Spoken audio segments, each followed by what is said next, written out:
احمد و صلی علی رسول الکریم اما بعد۔ نبی علیہ الصلوۃ والسلام کی ولادت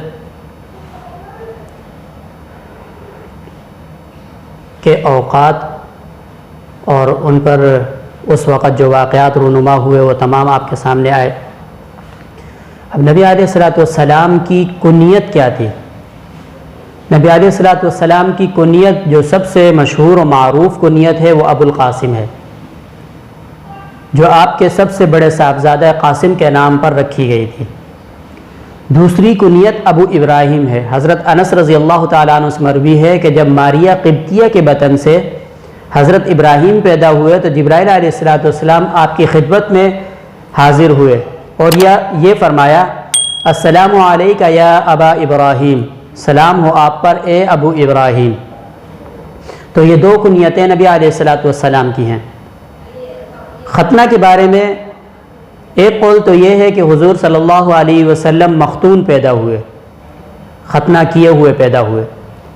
حاکم کہتے ہیں کہ آپ کے مختون پیدا ہونے میں احادیث متواتر ہیں، یعنی بہت زیادہ احادیث ہیں اس پر کہ آپ صلی اللہ علیہ وسلم ختنہ کیے ہوئے پیدا ہوئے تھے۔ دوسرا قول یہ ہے کہ آپ کے جد امجد عبد المطلب نے ولادت کے 7ویں روز آپ کی ختنہ کرائی، جیسا کہ عرب میں دستور تھا کہ حضرت ابراہیم اور حضرت اسماعیل علیہ السلام کی سنت کے مطابق مولود کے 7ویں روز ختنہ کراتے ہیں۔ تو ان دونوں قولوں میں تطبیق ممکن ہے کہ حضور صلی اللہ علیہ وسلم مختون پیدا ہوئے، لیکن تکمیل ختنہ کی تکمیل اور تتمیم کے لیے عبد المطلب نے بعد میں ختنہ کرائی۔ ولادت باسعادت کے 3-4 روز تک آپ کی والدہ ماجدہ نے آپ کو دودھ پلایا، پھر آپ کے چچا ابو لہب کی آزاد کردہ کنیز صوبیہ نے آپ کو دودھ پلایا۔ آزاد کردہ کیسے؟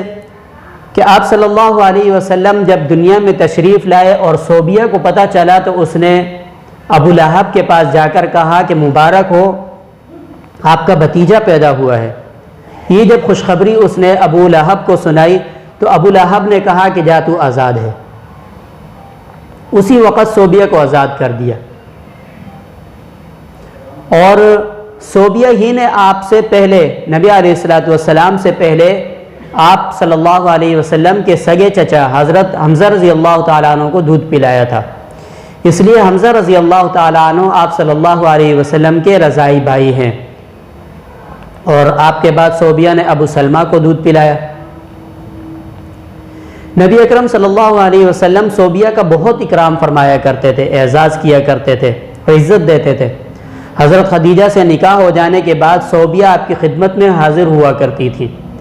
ہجرت کے بعد بھی مدینہ منورہ سے آپ صوبیہ کے لیے کبھی ہدیہ بھیجتے، تحفے بھیجتے۔ جب مکہ مکرمہ فتح ہوا تو آپ نے صوبیہ اور ان کے بیٹے مسروح کو دریافت کیا، معلوم ہوا کہ دونوں کا انتقال ہو چکا ہے۔ پھر فرمایا کہ اس کے قریبی رشتہ داروں میں کوئی موجود ہے، کوئی زندہ ہے، تاکہ اس کے ساتھ کچھ سلوک اور احسان کیا جائے۔ معلوم ہوا کہ اس کے خویش و اقارب میں سے بھی کوئی زندہ نہیں ہے، یعنی کہ تمام فوت ہو چکے ہیں۔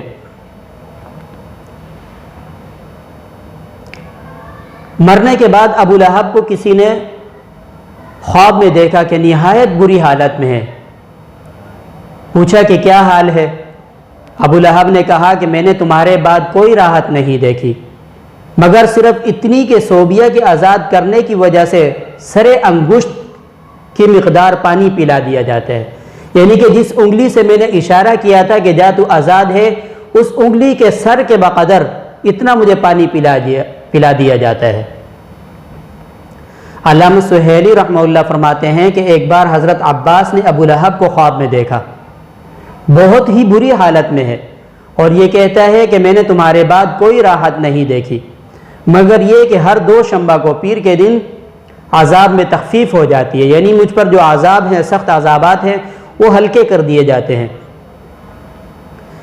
صوبیہ کے بعد حلیمہ سعدیہ نے آپ کو دودھ پلایا۔ چونکہ عرب میں یہ دستور تھا کہ شرفاء اپنے شیرخوار بچوں کو ابتدا ہی سے دیہات میں بھیج دیتے تھے تاکہ دیہات کی صاف و شفاف آب و ہوا میں ان کی نشو و نما ہو اور وہاں وہ پروان چڑھیں، صاف ستھری آب و ہوا ہوگی، زبان ان کی فصیح ہو، اور عرب کا اصلی تمدن اور عرب کی خصوصیات جو عرب کے اندر موجود ہوں وہ اس بچے کے اندر آ جائیں۔ ابو بکر صدیق رضی اللہ تعالیٰ عنہ نے ایک مرتبہ عرض کیا، یا رسول اللہ صلی اللہ علیہ وسلم، آپ کی زبان نہایت فصیح ہے۔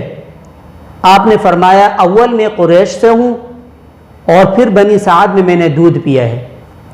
انشاءاللہ العزیز اس کے بعد آگے بیان ہوگا کہ نبی علیہ السلام کو اسی دستور کے مطابق سعدیہ نے، بنی سعد کی عورتیں جو شیرخوار بچوں کو لے جایا کرتی تھی، حلیمہ نے کس طرح دودھ پلایا۔